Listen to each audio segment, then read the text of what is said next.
Hello and welcome to Teachings in Education. I am your narrator, Frank Avella. In this presentation, we'll look at some strategies for organizing the physical classroom environment. With what is going on in the world today, it's first important to socially distance as much as possible. This means spacing the desks out and possibly finding larger sized rooms. Classrooms must also have sanitizers, tissues, and hand soaps available to the students. Sanitizers can make a big impact in keeping the classroom clean. All the students should be able to have a line of sight to the teacher, as well as a line of sight to the whiteboard. Shorter students should be seated in the front of the classroom. Every classroom needs proper ventilation and air circulation. Proper airflow is important to control temperature and remove indoor pollutants from the room. Fresh air is a great option. Open a window. Students should be able to easily find any and all classroom exits. They should know the exits from the school in case of any emergency. All classrooms should have areas for traffic flow, sort of like lanes for students to walk through.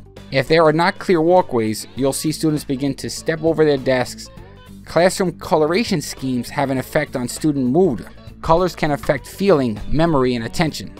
Bright colors stimulate learning. Teachers should have hard copies of attendance in the classroom in case of a fire drill or evacuation. When exiting the classroom, teachers can use that hard copy to take attendance. No elevated objects are to be placed anywhere a student may possibly be sitting. Those objects have a possibility of falling and causing harm on that student. Classrooms should be adequately lit. It's best for teachers and schools to use as much natural light as possible, and then any additional light needed can supplement the room. Teachers need to be aware of the noise level of their own classroom. They should also try to curb loud noises from the outside. Behavioral expectations should be easily viewed within the class. Post classroom rules and expectations for all students to see. Teachers can therefore easily refer to those rules and expectations. There are a number of different classroom arrangement styles at a teacher's disposal. Some of these arrangement styles include the horseshoe, the runway, small learning pod, and much more. Quiet spaces can be used for reading time. In the younger grades, teachers may use quiet spaces to put students in a timeout. The classroom should have comfortable temperature. If a classroom is too hot, which happens in the summertime when there's no air conditioning available, students just don't want to learn. The same goes if it's too cold in the winter.